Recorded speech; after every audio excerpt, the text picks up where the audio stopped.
Hi, this is Matt Bianca, and welcome to the Sutra Pills podcast. This is the place to listen to some teachings from original Buddhist sutras. A sutra a day keeps the dukkha away. So today's sutra is called Cula KarmaVibhanga Sutra, and you can find in Majjhima Nikaya 135. What Cula means, or Cula longer in Pali and Sanskrit, means small, minor, or even like a crest, or a lock of hair left on the crown of the head. You can also find other meaning that can be like swelling, protuberance, root, knot. So basically something on the surface and on top of something else. And then we have like a karma vibhanga. Of course, I don't gonna translate karma because it's an over-inflectionate term and pretty much we know what it means, or at least what we think it means. And then let's see what is vibhanga. Vibhanga is a point of distinction, a classification, a group, basically how we group something. The most famous Vibhanga term you find at the Sutta Vibhanga, which is divided into parts, Bhikkhu Vibhanga and Bhikkhuni Vibhanga. But now let's see what this sutra has to tell us. A student named Suba went to Gautama and asked him, Master, what is the reason, what is the cause for the existence of baseness and excellence among human beings? We see short-lived and long-lived people, sickly and healthy individuals, ugly and beautiful ones, uninfluential and influential, poor and rich, low-born and high-born, as well as stupid and discerning people.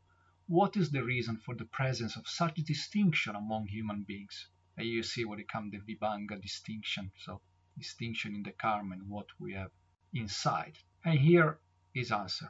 Student, beings are the owners of karma, heirs of karma, born of karma, related through karma, and have karma as their arbitrator. Karma is what creates distinction among beings in terms of filthiness and refinement. So let's clarify what Gautama means by the breakup of the body and the plane of deprivation that you find in this sutra. So the breakup of the body, so it simply refers to the moment of death when our physical body disintegrates into its constituent element, as elaborated in this Mirtupasana Sutra that we saw like a few weeks ago. In Buddhist cosmology, there are 31 planes of existence, 20 planes of supreme deities, called Brahmas, 6 planes of deities, Devas, the human plane known as Manusa, and 4 planes of deprivation of unhappiness, called Apaya. These planes are categorized into 3 realms, Arupaloka, the formless, or Rupaloka, the form, and Karmaloka. The human and deprivation planes are the lowest realm, symbolizing the challenges of attachment and desires. These planes serve as a metaphorical tools to help us understand our condition and unskillful emotion.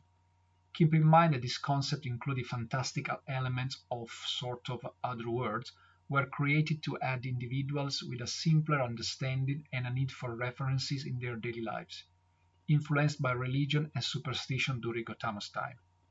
So if you have a solid education and knowledge, you don't need to focus excessively on this aspect. And in Gautama keep going and I skip some part, I go like to more the central part of the sutta. So you see, like, there is the case where a woman or a man is ill-tempered and easily upset. Even when lightly criticized, they become offended, provoked, malicious, and resentful, showing annoyance, aversion, and bitterness. Through having adopted and carried out such action, upon the breakup of the body, after death, they reappear in the plane of deprivation. If instead they come to the human state, they are considered ugly wherever reborn. This is the path leading to ugliness. But then there is the case where a woman or male is not ill-tempered or easily upset. Even when heavily criticized, they do not grow offended, provoked, malicious, or resentful. They don't show annoyance, aversion, or bitterness. Through having adopted and carried out such action, upon the breakup of the body after death, they reappear in a good destination. If instead they come to the human state, they are considered beautiful wherever reborn. This is the path leading to beauty. Of course, here Gautama, when I talk about ugliness, beauty doesn't really mean like external feature. It's not like looking the face of people, just to be clear. So, student, the path leading to a short life results in people being short-lived, while the path leading to a long life results in people being long-lived. The path leading to sickness results in people being sickly. while the path leading to health results in people being healthy. The path leading to ugliness results in people being ugly, while the path leading to beauty results in people being beautiful. The path leading to a lack of influence results in people being uninfluential, while the path leading to influence results in people being influential. The path leading to poverty results in people being poor, while the path leading to health results in people being wealthy. The path leading to stupidity results in people being stupid, while the path leading to discernment results in people being discerning. Karma is what creates distinction among beings in terms of filthiness and refinement. So this discourse reinforces a concept previously discussed in early sutra, but emphasizes the importance of analyzing our action. Karma is an intrinsic part of us, representing the consequences of our deeds. According to Gautama, aside from external phenomena, nothing is left to chance. Our life is within our control. The more we are aware of this, the more we can potentially extend our lifespan. However, it's crucial to understand that this is not a complete solution where we have a total control over our lives. It's a suggestion, a guide. It should not become another form of deception. So let's clarify what it means with poverty and stupidity. In early Buddhism, the concept of poverty and stupidity are not about material wealth or intelligence, as we commonly understand them today. Instead, they refer to inner qualities and attitudes that affect our well-being and spiritual progress. So poverty is dukkha. Poverty in early Buddhism is not just about lacking money or possession, it's a deeper sense of unsatisfactoriness or suffering that all humans experience. Early Buddhists believed that life is filled with various forms of suffering, including pain, illness, old age, and death. In one word, Jara-Marana, the 12 and last causal links, Nidana, in the dependent origination or conditioned production. So they taught that clinging to things and craving for more material possession can lead to more suffering. So to overcome this poverty, one needs to let go of attachment to the material world and seek a deeper, lasting happiness through inner peace and spiritual development. And now let's talk about stupidity. Stupidity is avidya, ignorance also. So in early Buddhism, it's not about lacking intelligence in the modern sense. It's more about ignorance of the true nature of reality. Early Buddhists believed that humans often live in ignorance, not understanding the causes and consequences of their action.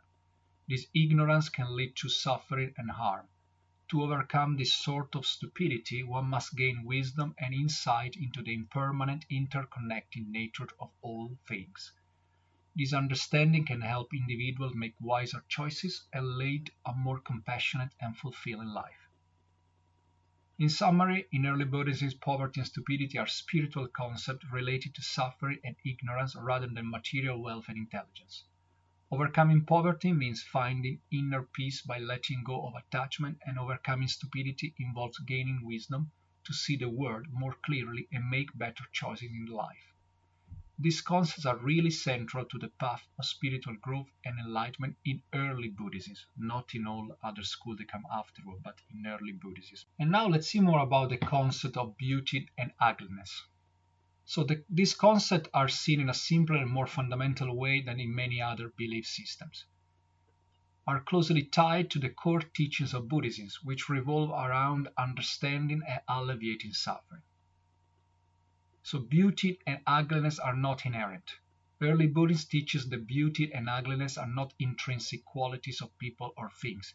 Instead, they are subjective judgments made by individuals based on their personal preferences and cultural conditioning. What one person finds beautiful, another may find ugly, and vice versa. These are strongly related to the concept of impermanence. So Buddhism emphasizes the impermanence of all things, including our bodies and the physical world. In this context, beauty and ugliness are fleeting, changing over time. What may seem beautiful today may not be so tomorrow, and what seems ugly now might transform into something beautiful. And of course, like the attachment of our beauty or the disenchantment for the ugliness, it's a matter of attachment and aversion.